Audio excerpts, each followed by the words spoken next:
What's happening, everyone? Anthony Cometa here with my good friend and business partner, Mr. Nick Carlson. What's going on, everybody? And you are tuning in with us for a monumental event, number third episode of Knowledge Knugs. Yes, you heard it right. That's Knowledge Knugs. And on today's episode, we have a very interesting topic, all stemming from a TED Talk that we just watched, all about the puzzle of motivation.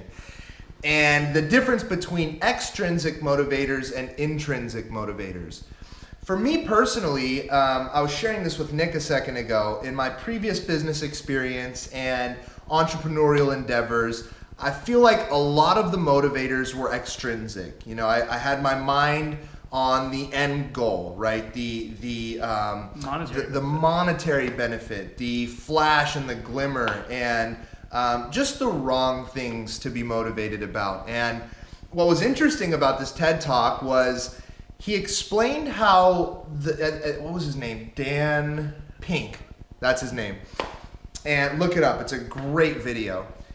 He was explaining how when you have these extrinsic things as motivators, your creativity and your cognitive ability is really limited. So your best product is never revealed. And it's funny, I was telling Nick that that's kind of why I'm really excited about this.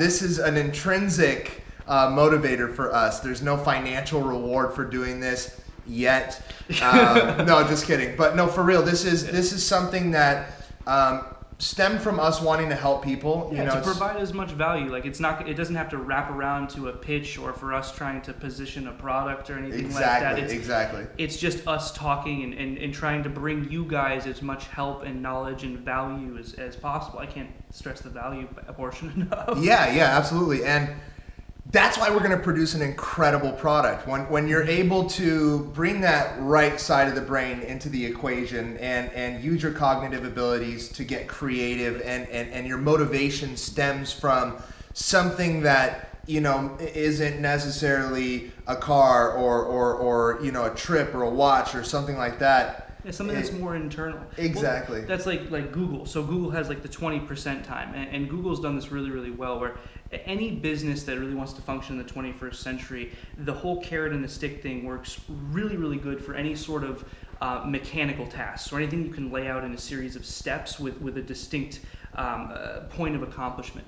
Whereas anything that you need to use any kind of cognitive ability, not so much. So Google has this thing called 20% time, and what 20% time is, it's part of the three, I guess it's a 3-tiered system for your business, which is autonomy, mastery, and purpose. So in the 20% time, 20% of your time working for Google, you're allowed to do whatever you want, work on whatever you want, manage your team any way you want, use your resources any way that you want. And as a result of this, every great product that Google's created has come from this time, whether it's Google, Gmail, Orchid, Google Calendar, some of their AdWords software. Everything's come from this completely autonomous time, because during the 20% time, it allows them to tap into the other two aspects, which are mastery, and that's the desire to get better and better at something that brings value to your life or something that matters to you, and then the purpose, which is a yearning to do something in a service to something greater than yourself. And that's really what drives people to produce those amazing products. Can you think of an experience maybe in your life where there's been extrinsic or intrinsic motivators and the difference in product that you've produced because of those? Well, yeah, honestly, I think good service obligates at all times. And I remember, like, when, for example, like, we've worked together for a long time, and there's definitely been aspects where our main goals, like you said before, were the glitz and the glamour, the cars and the Louis luggage and everything that made us, which is all fun. Is all fun.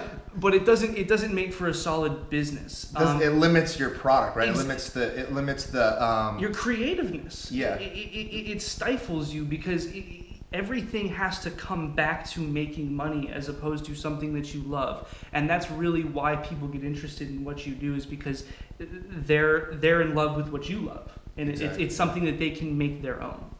And it's interesting because businesses of the past would have thought this model of autonomy, mastery, and purpose was anarchy. No way it could work. You know, what do you mean we're going to let our employees do what anything. they want? Yeah, like that's completely mind-boggling. So in the new work environment, it just goes to show that, you know, that when you give somebody the opportunity to express themselves, to have that autonomy, to be able to master something that is meaningful to society, that helps people, that, you know, it betters the lives of others, to allow them to feel like they're directing their own lives. Yes, having that control. That's really what it is. Like you as an employee feel validated because what you're doing matters. Absolutely. I love that. Shoot, Nick, that was a good episode. That was like a pretty good filled one. with a shiitake amount of Knugs right there. Very cool. In a quick, how long was that?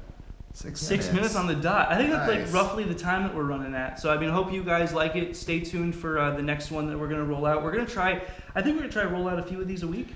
Yeah. Every 3-4 days? I don't know yet. We don't know yet. But we're loving them. Yeah, we're enjoying making these. So you guys have a great day, night, whenever you see this. Enjoy it. We're out. We're out.